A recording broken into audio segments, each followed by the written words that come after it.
Hello বন্ধুরা, আমি অমিত আছি তোমাদের সঙ্গে। আর তোমরা শুনছো ভৌতিক কথা, কিছু অনুভূতি এমন যা তোমাদেরও হতে পারে। সঙ্গে রয়েছে নেহা। বন্ধুরা, আজকে তোমরা শুনবে 3টি ঘটনা, এবং এই 3টি ঘটনায় আশা করছি তোমাদের একদম নাড়িয়ে দেবে। পার্সোনালি আমি বলছি 3 নম্বর ঘটনাটা একদম অবাক করার মতো, যেটা আমিও বিশ্বাস করতে পারিনি, এতটাই অদ্ভুত ঘটনা।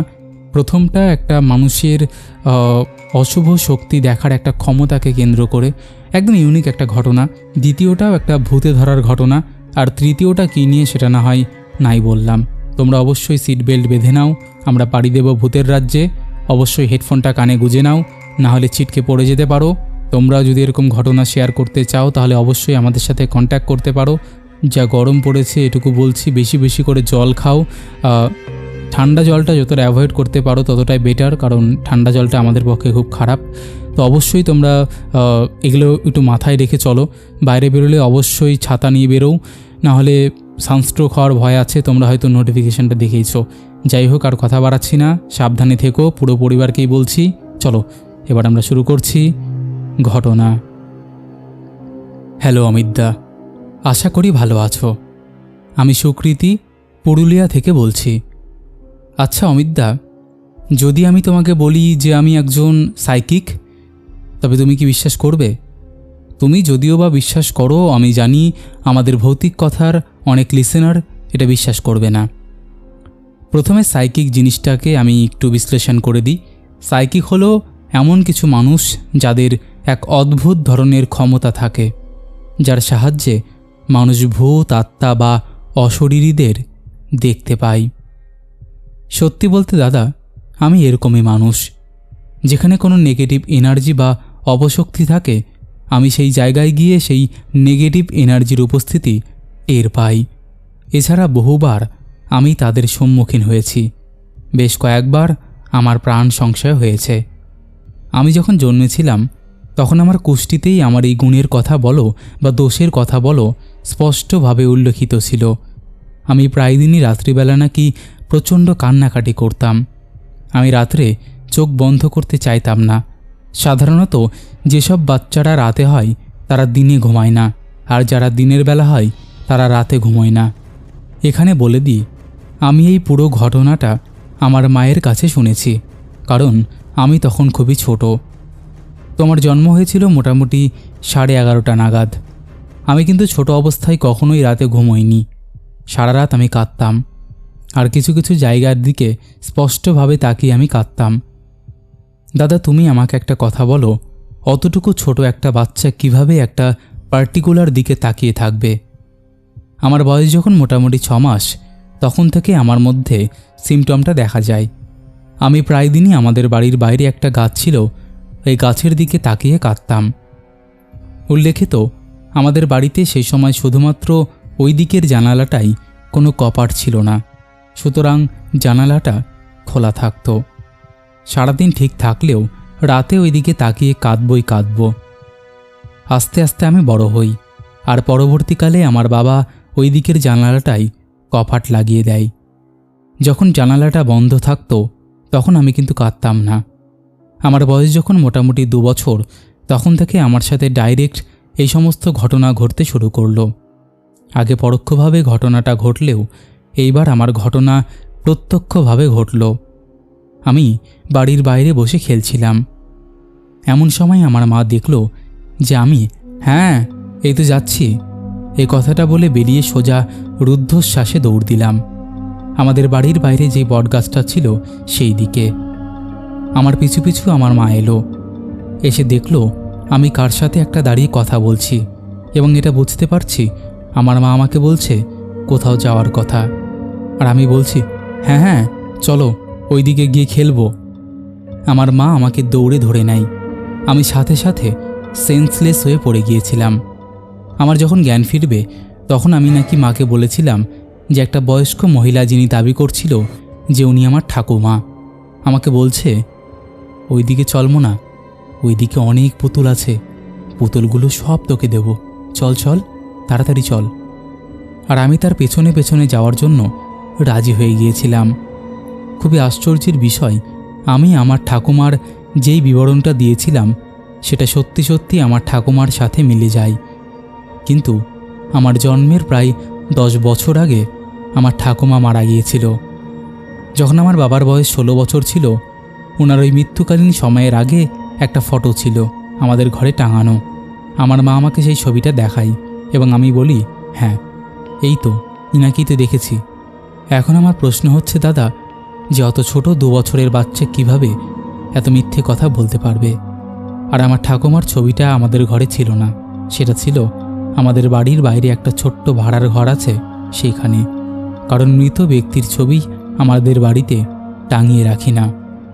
আরও বেশ কয়েক বছর কেটে গেল। ইতিমধ্যে আমি মাকে উল্টোপাল্টা কথা বলতাম যে আমি মানুষটাকে দেখেছি, তার হাত পা নেই। আমার প্রথম একটা ভয়ঙ্কর ঘটনা যেটা আমি এখনও ভুলতে পারি না। তখন আমার বয়স ওই 16 বছর। আমি আমার এক বন্ধুর বাড়িতে গিয়েছিলাম। সেদিন ছিল অমাবস্যা। তাদের বাড়িতে কালী পুজো ছিল। সে উপলক্ষে আমাকে নিমন্ত্রণ করেছিল। আমি সেখানে গিয়েছিলাম। খাওয়া দাওয়ার পর সে আমাকে অনেক জোরাজুরি করে আজকের দিনটা ওদের বাড়িতে থেকে যাওয়ার জন্য। কিন্তু যেহেতু আমি বাড়িতে কিছু বলে আসিনি, আর মা সচরাচর কারো বাড়িতে আমাকে থাকতে দেয় না, তাই আমি কোনো রকম ওদেরকে ম্যানেজ করে বেরিয়ে আসি। আমাদের গ্রামে ঢোকার মোটামুটি 5 মিনিট আগে একটা ছোট নদী পড়ে। সেই নদীটা শুকনো এবং সেটার ওপর দিয়ে একটা সরু বাঁশের সাঁকো করা আছে, যে সাঁকোটা দিয়ে একেবারে একটা মানুষই যেতে পারবে। সে সাঁকোটা অনেক সাবধানে পার হতে হয়, কিন্তু যেহেতু আমরা গ্রামের মানুষ তাই জন্য আমাদের অত সমস্যা হতো না। আমাদের যাতায়াত করতে অভ্যেস হয়ে গিয়েছিল। তো যথারীতি আমি এসে সাঁকোর ওপর উঠি এবং হাঁটতে থাকি। বাড়ির দিকে আসছি আর নিজের মনে চিন্তা করছি যে মা বাড়িতে গেলে কতই না আমাকে বকবে, কারণ আমি অনেক আগে আসবো বলেছি। আমার ফিরতে ফিরতে অনেক দেরি হয়ে যাচ্ছে, তাই দুশ্চিন্তা হচ্ছে। ওই সময় আমাকে বাড়িতে মোবাইল দেওয়া হয়নি, তাই জন্য আমাকে ফোনও করতে পারছিল না। আমি সাঁকোটায় উঠেছি। এমন সময় আমি দেখি উল্টো দিক থেকে একটা লোক সাঁকোতে উঠল। আমি তখন মোটামুটি সাঁকোর মাঝখানে। আমি ওনাকে বললাম, আরে কাকু দাঁড়ান, আমি পিছিয়ে নিই, তারপর আপনি না হয় আসুন, কারণ আপনি জানেন না যেখানে একটা মানুষ ছাড়া দ্বিতীয়জন পার হতে পারে না। কিন্তু লোকটা তীরের বেগে দৌড়ে দৌড়ে আসলো। এসে আমার সামনে আমার থেকে 3 আঙ্গুল দূরত্বে এসে লোকটা কোথাও যেন গায়েব হয়ে গেল। তাকিয়ে দেখলাম লোকটা যেন মনে হলো আমাকে ভেদ করে দিয়ে চলে গেল। বিষয়টা যে কী হলো আমার কিছু বোঝার অপেক্ষা রাখলো না। আমি কোনো রকম সাঁকোটা পার করে এক দৌড়ে বাড়ি চলে আসলাম। আমি প্রচণ্ড ভয় পেয়ে গিয়েছিলাম। আমি বাড়ি ঢুকতেই মাকে জাপটে ধরি এবং মাকে কাঁদতে কাঁদতে সব কথা বলে দিই। এরপর আমার প্রচণ্ড জ্বর আসে। আমাকে ঝাড়ফুঁক করে তারপর সুস্থ করা হয়। এভাবেই ধীরে ধীরে আমার এই আত্মা ও শরীর দেখার প্রবণতা বাড়ছিল। একটা সময় পরে আমার আর এগুলো ভয় লাগে না। আমি কখনো কখনো দেখতাম আমাদের বাড়িতে ছাদের উপর 3-4টে বাচ্চা দৌড়ে বেড়াচ্ছে, তবে আমি সামনে গেলে তাদেরকে আর দেখতে পেতাম না। একদিন আমি দেখি যে বটগাছটার উপর একটা মোটাসোটা ভদ্রলোক বসে আছে আর আমাকে হাত নেড়ে ইশারা করে ডাকছে। আমি ওনার কথাটা পাত্তা দিলাম না, কারণ আমি জানতাম এই বটগাছের সাথে ছোট থেকে আমার অনেক বাজে স্মৃতি জড়িয়ে রয়েছে। ওনাকে উপেক্ষা করে আমি বাড়ির দিকে গিয়ে মাকে এসব কথা বললাম। আমার কথা শুনে মা সেখানে গিয়ে দেখল কেউ নেই। এটা একেবারে অস্বাভাবিক কিছু নয় দাদা, একদম স্বাভাবিক। এরপরের ঘটনাটা ঘটে আমার বিয়ের ঠিক 3 দিন আগে। প্রসঙ্গত বলে রাখি, আমার বাড়ি থেকে আমাকে দেখে শুনে বিয়ে দেওয়া হয়েছে। আমার স্বামীর সাথে বিয়ের আগে আমার মোট 3 বার দেখা হয়েছিল। আমি ওনার গলার আওয়াজ খুব ভালো করেই চিনে গিয়েছিলাম এই কদিনেই। উনি আমাকে কৃতি বলে ডাকে। বিয়ের 3 দিন আগে সন্ধেবেলা নাগাদ যখন বাড়িতে কেউ ছিল না, তখন আমি ছাদে ঘোরাফেরা করছিলাম। এমন সময় দেখি বাড়ির নিচে আমার হবু স্বামী এসেছে। আমি কি করব কিছু বুঝে উঠতে পারছিলাম না। আমার বাড়িতে কেউ ছিল না, তাই জন্য ওনাকে আমি বাড়িতেও ডাকতে পারবো না। কিন্তু উনি আমার হবু স্বামী এবং এ বাড়ির হবু জামাই, তাই ওনাকে এভাবে বাইরে রাখাটা আমার কাছে শোভনীয় লাগছিল না।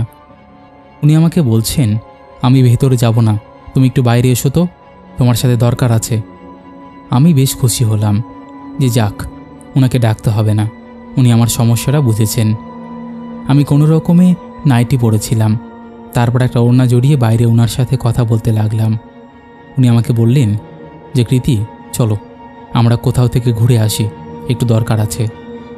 আমি ওকে বললাম আমি তো এই মুহূর্তে কোথাও যেতে পারবো না, তাছাড়া 3 দিন বাদে বিয়ে। আমি গেটের বাইরে দাঁড়িয়ে আপনার সাথে কথা বলছি, তাতেই মানুষজন কিভাবে দেখছে আমাদেরকে। আর যদি কিরে বাবু এখানে একা একা দাঁড়িয়ে কি প্রলাপ বকছিস? আমি শব্দটা লক্ষ্য করে সেই দিকে তাকাতেই দেখি আমার মা দাঁড়িয়ে আছে। আমি এসবে লজ্জা পেলাম, আর মাকে কিছু বলতে যাব এমন সময় সামনে তাকিয়ে দেখি আমার হাজবেন্ড সেখানে নেই। আমি মায়ের দিকে একবার তাকালাম। মা বলল, এখানে একা একা দাঁড়িয়ে রয়েছিস কেন, আর একা একা বকছিলিসই কেন? আমি কখন থেকে দেখে যাচ্ছি তুই একা একা দাঁড়িয়ে বকবক করছিস। আমি তখন ভয় পেয়ে গেলাম, আর আমি বুঝতে পারছিলাম আমার সাথে কিছু একটা খারাপ হয়েছে। আমি মাকে আবার সব কথা বললাম। মা বলল, তোকে এটা নিয়ে জীবনে চলতে হবে রে, কিছু করার নেই। অনেক কিছু তো করলাম, কিন্তু কিছুতেই তো কিছু হচ্ছে না।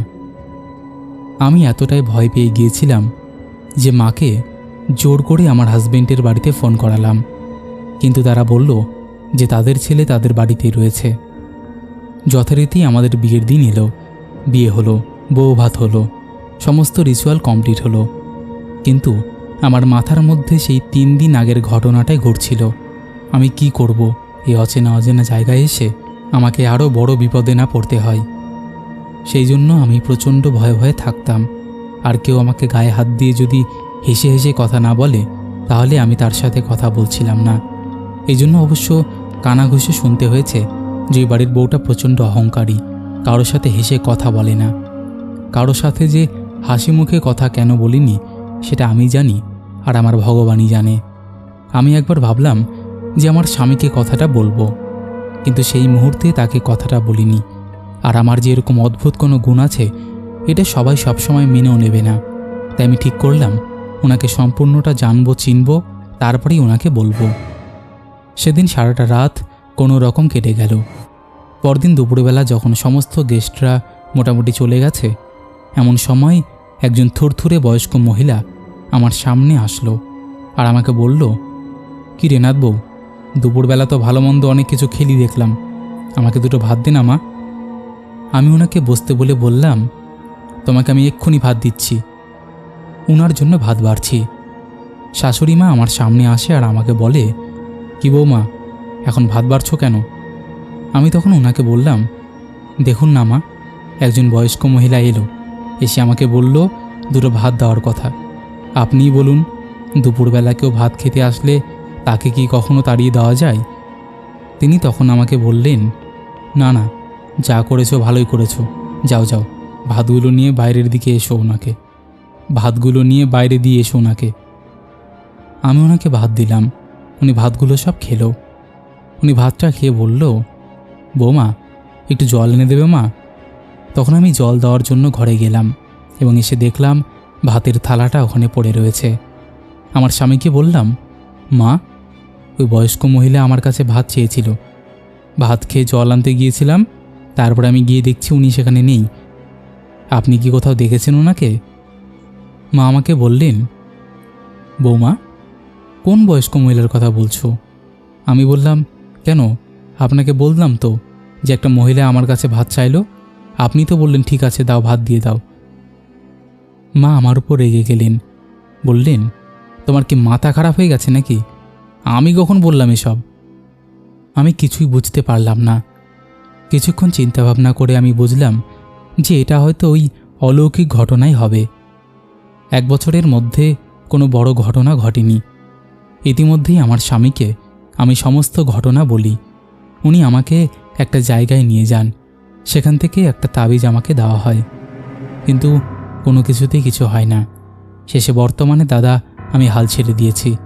এখন আমার 2 বছরের মেয়ে আছে, আমি এখনও তাদের দর্শন পেয়ে যাই। আমি কোনো ভয় পাই না।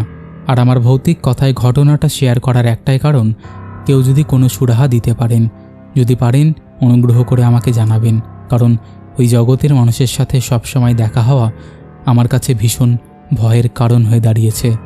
অমিতদা যদি তোমার ঘটনাটা ভালো লেগে থাকে তাহলে অবশ্যই ভৌতিক কথা চ্যানেলে পড়ে শুনিও। খুব ভালোবাসা নিও। ইতি সুকৃতি। তো বন্ধুরা, এই ছিল ঘটনা। সত্যি ঘটনাটা একদম অদ্ভুত ছিল। একটা মানুষ যদি সবসময় তার আশেপাশে এরকম অন্য জগতের কাউকে দেখতে পায় তাহলে এটা সত্যিই খুব ভয়ের বিষয়। এরকম ঘটনা যেন কারোর সাথেই না ঘটে। সবসময় একটা ভয় মনের মধ্যে বিরাজ করবে যে কখন কাকে দেখলাম আর সে আদতেই মানুষ কিনা। যাই হোক, আশা করছি এই ঘটনাটা তোমাদের দারুণ লেগেছে। কেমন লেগেছে তোমরা অবশ্যই সেটা কমেন্ট করে জানিয়ে দাও। তোমাদের মধ্যে এখনও যারা এই পরিবারে যুক্ত হওনি তারা যুক্ত হয়ে যাও। এখনও যারা লাইক, কমেন্ট আর শেয়ার করে এই পরিবারকে আরও লোকের মাঝে ছড়িয়ে দাওনি তারা বেশি বেশি করে ছড়িয়ে দাও। চলো এবার আমরা শুরু করছি পরের ঘটনা। কেমন আছো দাদা? সরি, তোমাকে আগেই এই ঘটনাটা লিখেছিলাম, কিন্তু ঘটনায় কিছু ভুল ছিল তাই আবার লিখছি। আমার মা পুরো ঘটনাটা জানতেন না। বড় মাসির কাছে পুরো ঘটনাটা শুনলাম আজ দুপুরে, তাই আবার নতুন করে লিখলাম। আগেই বলেছি ঘটনাটা গ্রাম অঞ্চলের, আর যখনকার ঘটনা তখনও সেই জায়গাটা অতটা উন্নত ছিল না। কিছু কারণে নিজের নাম বা জায়গার নাম কোনোটাই বললাম না। ঘটনাটা ঘটেছিল আমার মেজো মামার সঙ্গে। যখন মামার বয়স 2-3 তখন আমার দিদার মামা গিয়েছিল দিদার বাপের বাড়ি আমার ছোট দিদার ছেলেকে দেখতে। তো একদিন সেখান থেকে বেশ খানিকটা দূরে রামায়ণ গান হচ্ছিল। সেদিন সন্ধ্যায় বাড়ির সবাই গিয়েছিল রামায়ণ গান শুনতে। বাড়িতে ছিল আমার দিদা, দিদার বোন, আমার মেজো মামা আর ছোট দিদার ছেলে, এই 4 জন। সন্ধেবেলা ছোট দিদার ছেলেকে ঘরে ঘুম পাড়িয়ে আর মেজো মামাকে ঘরের বারান্দায় ঘুম পাড়িয়ে দিদারা গিয়েছিল দোকানে কিছু একটা আনতে। কিছুক্ষণ পর যখন দিদারা বাড়ি আসে তখন দেখে মেজো মামা বেঘরে ঘুমোচ্ছে। কিছুক্ষণ পর মামা চিৎকার করে ঘুম থেকে ওঠে আর কান্না করতে থাকে, আর সঙ্গে সঙ্গে বাড়ি পুরো ভার হতে শুরু করে। কিছুক্ষণ পর বাড়ি এতটাই ভার হয়ে যায় যে মামার মাথায় জল ঢালার জন্য 4-5 হাত দূরে মগ আছে, সেটাও আনতে যেতে পারছে না। বহু কষ্ট করে ছোট মামা আর মেজো মামাকে নিয়ে দিদারা যায় সেই রামায়ণ গানের ওই জায়গায়। গানের সেই জায়গায় যেতেই সব নর্মাল, আর কোনো সমস্যা নেই। মামা দিব্যি গান গাইছে। তার কিছুক্ষণ পর দিদা আর মামা চলে আসে বাড়ি। বাড়ি আসার পরও মামা সে খিচড়েমি করত, ভীষণ জ্বালাতো। জানি না এই কথাটা সত্যি কিনা। মামা নাকি মাঝে মাঝেই মাটি থেকে ওপরে উঠে যেত। তখন নাকি মাসিরা মামাকে অনেক কষ্ট করে ধরে রাখত। আমার মামার শরীর স্বাস্থ্য খুব খারাপ ছিল, কিন্তু ওই ঘটনার পর মামা একদম শুকিয়ে গিয়েছিল। তারপর একদিন আমার মায়ের এক পিসি এসে দিদাকে বলে আমার সঙ্গে বাজারে মায়ের বাড়ি যেতে। তো দিদা সেখানে যায় একদিন দুপুরে। সেখানকার যিনি ঠাকুরমশাই, ওনার ওপর নাকি মা ভর করতেন। ঠাকুরমশাই তখন পুজো করছিলেন। প্রথমে তিনি মামাকে দেখতেই চাননি। মায়ের সেই পিসি অনেক কাকতে মিনতি করে ঠাকুরমশাইকে রাজি করান। ঠাকুরমশাই মামাকে দেখিয়ে বললেন, সব শেষ করে এখন আমার কাছে এনেছিস, আমি এখন আর কিছু করতে পারবো না। তখন মায়ের সেই পিসি বললেন, মা তোমার কাছে এনেছি, তুমি যা করার করো। তখন মা তারার হয়ে ঠাকুরমশাই বললেন, আমি একে সরাতে পারবো, কিন্তু আমি অনেক জ্বালাবো, আমাকে কি সহ্য করতে পারবি? তখন দিদা বলেছিল, পারবো মা, তুমি যা করার করো। তারা মা তখন বলেছিল, আমি একে সরাতে পারবো, কিন্তু এর ছায়া 21 বছর পর্যন্ত থাকবে। এরপর মামার কাছে না আসতে পারলেও মামার ওপর নজর ছিল। মামার যখন 6-7 বছর বয়স তখন কোনো একটা কারণে বাজার আর গ্রামের মধ্যে ঝামেলা হয়েছিল। সে কারণে হাট বসত মামাদের গ্রামের 3 রাস্তার মোড়ে। তো মামা এক হাটবারে সোজা চলে যাচ্ছিল বাজারের দিকে। তখন মাঝ রাস্তায় দেখা হয়ে যায় মামার এক দাদার সঙ্গে। গ্রামের সবাই তখন মামার ব্যাপারে জানতো, তাই উনি মামাকে জিজ্ঞাসা করেন, কোথায় যাচ্ছিস? তখন মামা বলে, আমার দাদা আমাকে ডাকছে, আমাকে যেতে দাও। কিন্তু সেই মামা মামাকে যেতে দেয় না, জোর করে ধরে আনেন। 3 রাস্তার মোড়ে আসার পর মামার কিছুই মনে নেই। মামা এক ছুটে চলে যায় বাড়ি। মামা যে অবধি পৌঁছেছিল তার আর কিছুটা দূরেই ছিল একটা বটগাছ। যদি সেই দিন মামাকে বটগাছের ওইদিকে নিয়ে যেতে পারত তাহলে হয়তো মেরেই ফেলতো। তবে তার আমার কৃপায় মামা এখন ভালো আছেন, আর মামার এখন একটা 3 বছরের মেয়েও আছে। মামা ডাক্তারি করেন, তারা মায়ের কৃপায় মামার দোকানও ভালো চলছে। জানি গল্পটা অনেক বড় হয়ে গেছে, আশা করি তুমি ঘটনাটা পড়ে শোনাবে। দাদা, আমার কাছে আরও ঘটনা আছে, যদি এটা শোনাও তাহলে সেগুলোও লিখব। দাদা, ঘটনাটা যেদিন শোনাবে প্লিজ আমাকে নক করো। তো বন্ধুরা, এই ছিল দ্বিতীয় ঘটনা। ঘটনাটা আশা করছি তোমাদের ভালোই লেগেছে। কেমন লেগেছে তোমরা অবশ্যই সেটা জানিও। তোমরাও যদি এরকম ঘটনা শেয়ার করতে চাও তাহলে অবশ্যই আমাদের সাথে কন্ট্যাক্ট করতে পারো। আমাদের সাথে কন্ট্যাক্ট করা একদম ইজি। আমাদের হোয়াটসঅ্যাপ নাম্বার থেকে শুরু করে সমস্ত সোশ্যাল মিডিয়ার লিঙ্ক তোমরা ডেসক্রিপশান সেকশনে পেয়ে যাবে। তো আর দেরি কিসের, তাড়াতাড়ি কন্ট্যাক্ট করে নাও। আর একটা কথা মাথায় রাখবে, ভৌতিক কথা কোনো রকম অন্ধবিশ্বাস, কুসংস্কার বা কোনো রকম নেগেটিভিটিকে প্রচার করে না। ভৌতিক কথার কাজ শুধুমাত্র মানুষের জীবনে ঘটে যাওয়া ঘটনা সবার সামনে তুলে ধরা, নচেত আর কোনো উদ্দেশ্য নেই। তো চলো এবার আমরা শুরু করছি পরের ঘটনা। এক ঝড় জলের রাতে এক দম্পতি তাদের নিজেদের গাড়ি করে শহরের বাড়ি থেকে গ্রামের বাড়িতে ফিরছিল। ঠিক সেই সময় গাড়িটি শহরের রাস্তা পার করে গ্রামের আঁকাবাঁকা রাস্তা পার করে বাঁশবাগানের সামনের পোড়ো বাড়িটার কাছে যেতেই সেই গাড়িটি খারাপ হয়ে গেল। সমস্ত রকমের গাড়ি চালানোর বিদ্যা প্রয়োগ করেও গাড়িটাকে চালানো গেল না। বাধ্য হয়ে বিপুল দেবযানীকে বলে, গাড়িটা মনে হয় খারাপ হয়ে গেছে, বুঝলে, চলবে না মনে হচ্ছে। এই ঝড়ের মধ্যে কোথায় যে মেকানিক পাবো, এই ভেবে গাড়ির মধ্যে থাকা মোমবাতি, দেশলাই এবং খাওয়ারের জিনিস নিয়ে কোনো মতে ভিজতে ভিজতে গাড়ি থেকে নেমে পোড়ো বাড়িতে গিয়ে আশ্রয় নিল দেবযানী ও বিপুল। পোড়ো বাড়িতে প্রবেশ করতেই জোরে কড়কড় শব্দে বাজ পড়ল। সেই বাজের আলোয় চারিদিক যেন ফর্সা হয়ে গেল কয়েক মুহূর্তের জন্য। সে বিদ্যুৎ গিয়ে পড়ে বাঁশবাগানের মধ্যে, তার ফলে বাঁশবাগানের কিছুটা অংশ পুড়ে গেল। সে বিদ্যুতের মধ্যে দেবযানী ভয় পেয়ে বিপুলকে জড়িয়ে ধরল। বিপুল তার পকেট হাতড়ে পকেটে থাকা দেশলাইয়ের বাক্স বার করে ফস করে দেশলাইয়ের কাঠি জ্বালাতেই দেখতে পেল সেই পোড়ো বাড়ির ভেতরটা। দেশলাই কাঠিটা খুব তাড়াতাড়ি পুড়ে যাওয়ায় হাতে ছ্যাঁকা খেয়ে হাত থেকে জ্বলন্ত দেশলাই কাঠিটা ফেলে দিল। আবারও ফস করে দেশলাই কাঠি জ্বালিয়ে দেবযানীর হাতে থাকা মোমবাতিটাকে জ্বালিয়ে দিল বিপুল। মোমের মৃদু আলোয় পুরো বাড়িটার ভেতরটা দেখা গেল। সে বাড়ির ভেতরটা দেখে যেন মনে হলো একটা মিউজিয়াম। সেখানে হরিণের মাথা থেকে শুরু করে সকল জীবজন্তুর মাথা সুন্দরভাবে দেওয়ালে আটকানো আছে। দেবযানী ও বিপুল যখন ওই পোড়ো বাড়িতে ঢুকল তখন আনুমানিক রাত্রি 10টা।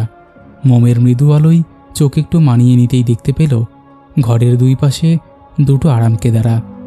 সে সময় দেবযানী ও বিপুল গিয়ে বসে সেই আরাম কেদারা দুটোর মধ্যে। আরাম কেদারায় বসেই সঙ্গে সঙ্গে উঠে দাঁড়ালো দুজনেই। সেই আরাম কেদারা দুটোয় বসতেই যেন মনে হলো কারা যেন সেই আরাম কেদারায় বসে আছে। তখন বিপুল দেবযানীকে বলল, তুমি কি কিছু অনুভব করলে দেবযানী? তখন দেবযানী বলল, তুমি কিছু অনুভব করনি? তখন দুজনে একসঙ্গে বলে উঠল, কারা যেন আরাম কেদারা দুটোর মধ্যে আগে থেকেই বসে আছে মনে হচ্ছে। সেই সময় দেবযানী ও বিপুল ভয় পেয়ে পালাতে গেলে একজন পুরুষ ও মহিলার কণ্ঠস্বর শুনতে পায়। ওই অদৃশ্য পুরুষ ও মহিলাটি আদো আদোভাবে বাংলাতে বলে, তোমরা কারা আর এখানে কেন এসেছো? তার উত্তরে দেবযানী ও বিপুল বলে, আমরা আমাদের গ্রামের বাড়িতে যাচ্ছিলাম। সেই সময় আচমকা আমাদের গাড়িটা খারাপ হয়ে যায়, আর ঠিক সেই মুহূর্তে এই বাড়িটা দেখে আশ্রয় নেওয়ার উদ্দেশ্যে এখানে এসেছি। কিন্তু আপনারা কি? এ কথা বলতেই ঠিক সেই সময় হা হা করে একটা হাসির শব্দ ভেসে আসে এবং অদৃশ্য মহিলা ও পুরুষ বলে ওঠে, আমরা স্কটল্যান্ডের বাসিন্দা। আমাদের কর্মজীবনের অবসরের পর আমরা আমাদের ছেলে মেয়েকে নিয়ে এখানে চলে আসি। আমার নাম জর্জ হ্যাডক আর আমার স্ত্রী রোজি হ্যাডক। আমরা স্কটল্যান্ডের একটি ছোট্ট শহরে বসবাস করতাম। ছেলে রিকি হ্যাডক এবং মেয়ে লিডি হ্যাডক ওরা নিজেদের কাজের জন্য স্কটল্যান্ডে ফিরে যায় এবং সেখানে ওরা নিজেদের পছন্দ করা পাত্র পাত্রী নির্বাচন করে বিয়ে করে। তখন দেবযানী একটু সাহস সঞ্চয় করে মিস্টার জর্জকে বলে, আপনি এত সুন্দর বাংলায় কথা কোথা থেকে শিখেছেন? তখন জর্জ হ্যাডক বলে, স্কটল্যান্ডে আমিও আমার স্ত্রী রোজি অ্যাঞ্জেলিয়ন একটি পত্রিকার অফিসে কাজ করতাম। সেখান থেকেই রোজির সাথে আমার পরিচয়।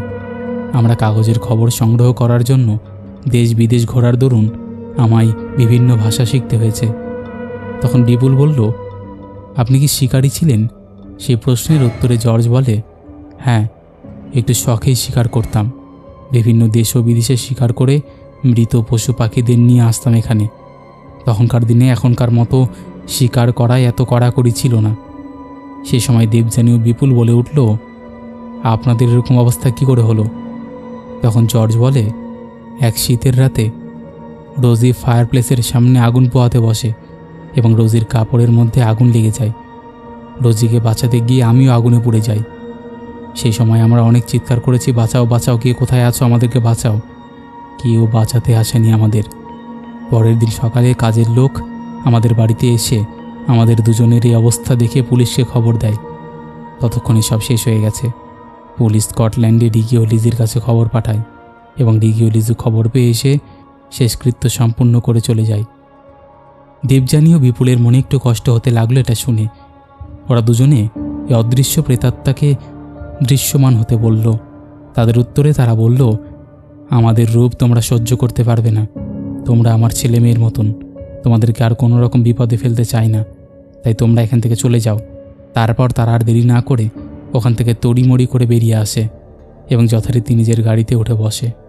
গাড়ি একবার স্টার্ট দিতেই নিজে থেকে চালু হয়ে গেল গাড়িটা। দেবযানী ও বিপুল গ্রামের বাড়িতে পৌঁছালো এবং কাজ সেরে শহরে যাওয়ার পথে সেই বাঁশবাগানের ওখান দিয়ে আসার সময় ওই বড় বাড়িটাকে আবার দেখে চলে এলো। এই ছিল ঘটনা। ইতি অভিক ভট্টাচার্য। বন্ধুরা, এই ছিল তৃতীয় ঘটনা। কেন জানি না আমার এই ঘটনাটা শুনে একটুখানি অতিরঞ্জিত মনে হয়েছে। তোমাদের কি মনে হয়েছে তোমরা অবশ্যই সেটা কমেন্ট করে জানিয়ে দাও। সত্যি কথা বলতে ঘটনাটা আমি দিয়েছি, ঘটনাটা একটু ইউনিক ছিল বলে, বাট আমার এটাতে যথেষ্ট ডাউট আছে যে এটা কতটা সত্য। যাই হোক, আশা করছি তোমাদের ভালো লেগেছে। কেমন লেগেছে অবশ্যই তোমরা কমেন্ট করে জানিয়ে দাও। আর তোমরা যদি বিশ্বাস না করো, পার্টিকুলার 3 নম্বর ঘটনাটাকে গল্প হিসেবে নিয়ে নাও। চলো এবার আমরা শুরু করছি শাউট আউট পর্ব। শেষের এপিসোডে ফার্স্ট কমেন্ট করেছে সোমা দাস, লিখেছে, সত্যি ভাই ঘটনাটা শুনে আতকে উঠলাম। যে ভয় পায় না সেও ভয় পাবে এই ঘটনাটা শুনে। Thank you. সেকেন্ড কমেন্ট করেছে এসকে বশির। থার্ড কমেন্ট করেছে ডিজে ব্লগার অনিশ। তারপরে কমেন্ট করেছে বিশ্বজিৎ দাস, ইন্দ্রজিৎ মণ্ডল, সৌরভ সাহা, অনিকেত কুণ্ডু, অমলিক রুদ্র, নবনীতা রয়, ব্যাডদীপ পাল, শয়তান বাচ্চা মধু, সোমা জানা, প্রভাত রাজা, নন্দিনী রয়, মৌসুমি। লিখেছে, দাদা একবার আমার নামটা হ্যালো করে বলো। হ্যালো মৌসুমি। তারপরে কমেন্ট করেছে পঙ্কজ রয়, রোহিত রয়, বাদশাহ গেমিং, রেখা পাসমান, সৌমিলি মণ্ডল। লিখেছে, আজ থাম্বনেলটা দেখে মনে হচ্ছে খুবই ভালো লাগবে। একদম। তারপরে কমেন্ট করেছে সুদীপা সাহা, দুষ্টু। লিখেছে, দাদা তোমার ভয়েসটা আমার খুব ভালো লাগে। Thank you.